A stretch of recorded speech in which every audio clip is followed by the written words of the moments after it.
আসসালামু আলাইকুম। কেমন আছো সবাই? নিশ্চয়ই ভালো। আমিও ভালো আছি। আজকের অনলাইন ক্লাসে স্বাগত জানাচ্ছি। আমি মোহাম্মদ কামরুল ইসলাম, সহকারী শিক্ষক, বাংলা, তুমুলিয়া বালক উচ্চ বিদ্যালয়, কালীগঞ্জ। আমি গত শ্রেণীতে তোমাদের সাথে কারক ও বিভক্তি নির্ণয় সম্পর্কে আলোচনা করেছিলাম। আমি আজকে একটি নতুন বিষয় নিয়ে, বাংলা ব্যাকরণের একটি নতুন বিষয় নিয়ে তোমাদের সামনে হাজির হয়েছি। আমি আজকে তোমাদের সাথে বাংলা ব্যাকরণের অত্যন্ত গুরুত্বপূর্ণ একটি জিনিস, সমাস, সেই সমাস নিয়ে আলোচনা করব। আমার আজকের পাঠের বিষয় হচ্ছে সমাস। আশা করি তোমরা আজকের ক্লাসটি মনোযোগ সহকারে খেয়াল করবে এবং বোঝার চেষ্টা করবে। প্রিয় শিক্ষার্থীরা, প্রথমেই যদি আমি যাই যে সমাস কি, সমাস কাকে বলে? সমাস সমাস হচ্ছে দুই বা বহুপদ, কি পদ? দুই বা বহুপদ এক পদে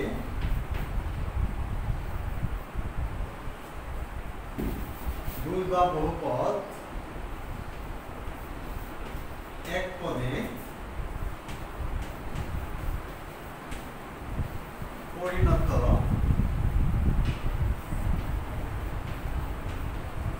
হওয়াকে সমাস বলে। তাহলে সমাসের সংজ্ঞা কি? দুই বা বহুপদ এক পদে পরিণত হওয়াকে সমাস বলে। একটা উদাহরণ যদি দিই, তাহলে তোমরা সহজেই বিষয়টা আরো স্পষ্টভাবে বুঝতে পারবে। যেমন যদি আমি দেখি যে একটা উদাহরণ, যেমন সিংহ, চিহ্নিত,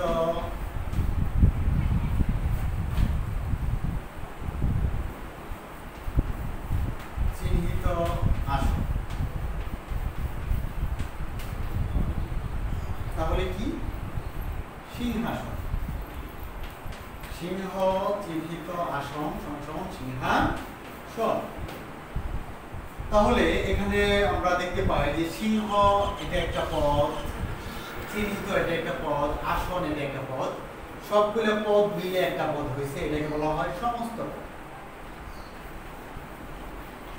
সমস্ত পদ অর্থাৎ সবগুলো পদ মিলে যে পদ সৃষ্টি হয় সেটাকে বলা হয় কি পদ? সমস্ত পদ। তাহলে আমি বলছিলাম দুই বা বহুপদ এক পদে পরিণত হওয়াকে সমাস বলে। এখানে এক দুই তিন, তিনটা পদ মিলে একটা পদ হয়েছে। তাহলে আমার সংজ্ঞার সাথে উদাহরণের কি মিল খুঁজে পেয়েছি। আচ্ছা, এবার দেখো সমাস শব্দের অর্থ। সমাস শব্দের অর্থ হচ্ছে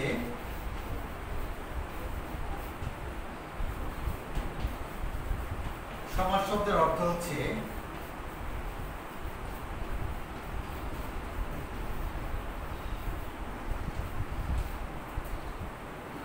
সংক্ষেপণ, মিলন, একপদীকরণ। সংক্ষেপণ, মিলন, একপদীকরণ।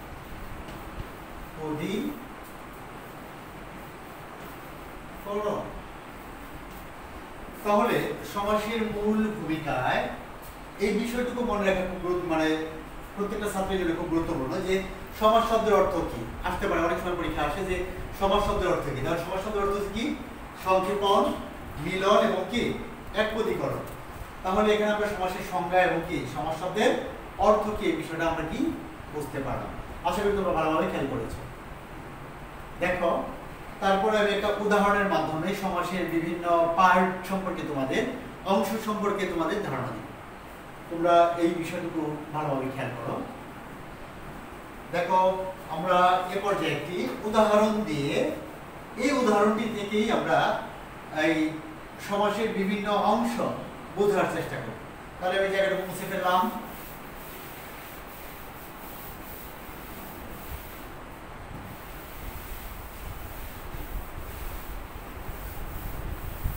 খেয়াল করো, তাহলে এখানে তিনটা পদ আছে। এই পদটা হচ্ছে প্রথম পদ বা পূর্ব পদ। এটা কি পদ? পূর্ব পদ। এটাকে বলা হয় পর পদ, এটা কোন পদ? দুই পদের মাঝখানে, এটা হলো মধ্য পদ। তাহলে এখানে তিনটা পদ থাকার কারণে দেখো এটাকে পূর্ব পদ বলা হয়, এটা কি পরপদ বা উত্তর পদ বলা হয়, এটা কি মধ্য পদ। আচ্ছা, তাহলে এই সবটুকু অংশকে বলা হয় একসঙ্গে, এই সবগুলো এই পদকে অর্থাৎ সমস্ত পদকে ভাঙাইলে আমরা যে বিষয়টা পাই সেটা হচ্ছে কি বাক্য, এটুকুকে বলা হয় কি ব্যাস বাক্য। এটাকে কি বলা হয়?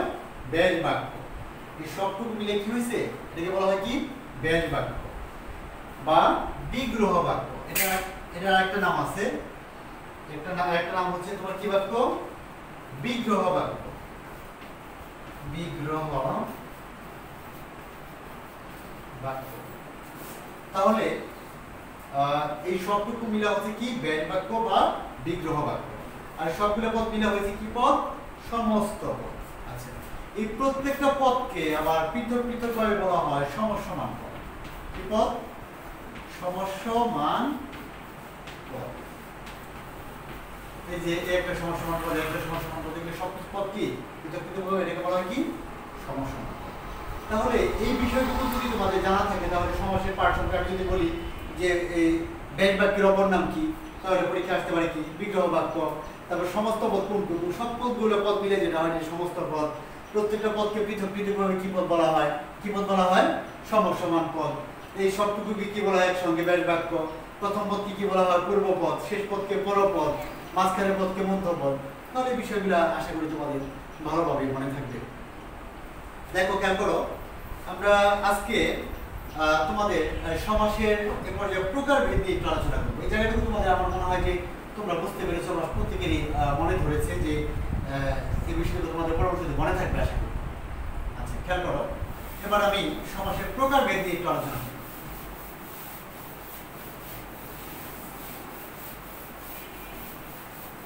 খেয়াল করো, সমাসের প্রকারভেদ।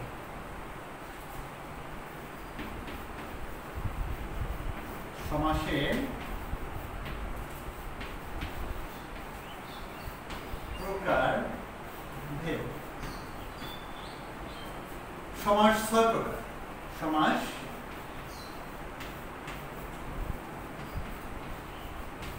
সমাস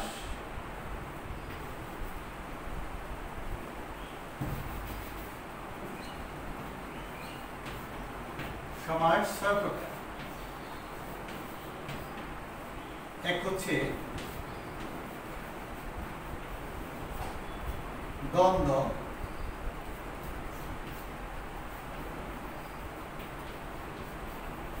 দ্বিগু,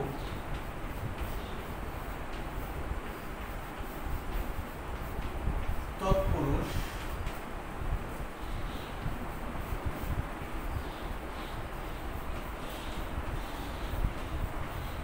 কর্মধারয়,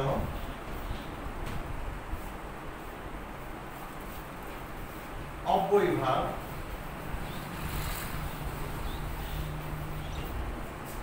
আরেকটা হচ্ছে বহুব্রীহি।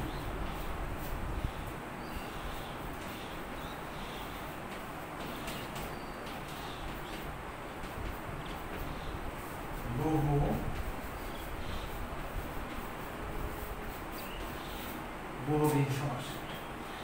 তাহলে সমাস 6 প্রকার: দ্বন্দ্ব সমাস, দ্বিগু সমাস, তৎপুরুষ সমাস, কর্মধারয় সমাস, অব্যয়ীভাব সমাস এবং বহুব্রীহি সমাস। আজকে আমরা এই 6 প্রকার সমাসে দেখো, যদি আমি প্রত্যেকটার পাশে একটা করে উদাহরণ দিয়ে দিচ্ছি। দ্বন্দ্ব সমাস: মা ও বাবা সমান মা বাবা। তারপর হচ্ছে দ্বিগু সমাসের উদাহরণ: তিন ফলের সমাহার। আমরা দেই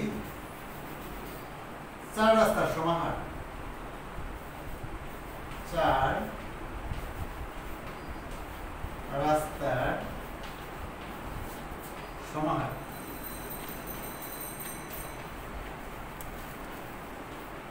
সমান চৌরাস্তা। তারপরে খেয়াল করো তৎপুরুষ সমাস। তৎপুরুষ সমাসের উদাহরণ কি হবে? যেমন পথের রাজা, পথের রাজা, রাজপথ। তারপরে হচ্ছে কর্মধারয় সমাস, মন, রূপ,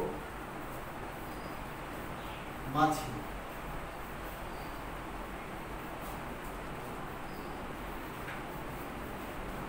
মন মাছি। অব্যয়ীভাব সমাস,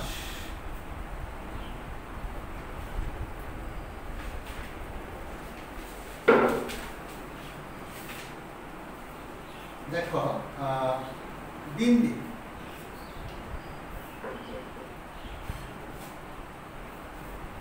দিন দিন, প্রতিদিন।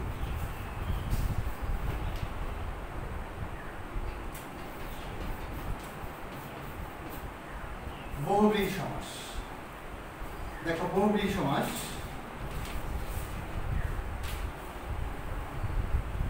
বহুব্রীহি সমাস, মহান আত্মা যার, মহাত্মা, মহান আত্মা যার, মহাত্মা। প্রিয় শিক্ষার্থীরা, তোমরা লক্ষ্য করেছো এখানে আমি 6 প্রকার সমাস লিখেছি: দ্বন্দ্ব, দ্বিগু, তৎপুরুষ, কর্মধারয়, অব্যয়ীভাব, বহুব্রীহি। এবং প্রত্যেকটা সমাসের পাশে একটা করে উদাহরণ আমি লিখে দিয়েছি। আমি পরবর্তী ক্লাসে বিভিন্ন প্রকার সমাসের সংজ্ঞা এবং প্রকারভেদ সহ উদাহরণগুলি তোমাদের বুঝিয়ে দিব। আমি আজকের মতো ক্লাস এখানেই শেষ করছি। পরবর্তী ক্লাসে আবার তোমাদের সাথে দেখা হবে। সে পর্যন্ত তোমরা সবাই ভালো থাকবে, সুস্থ থাকবে, এই শুভকামনা। আল্লাহ হাফেজ।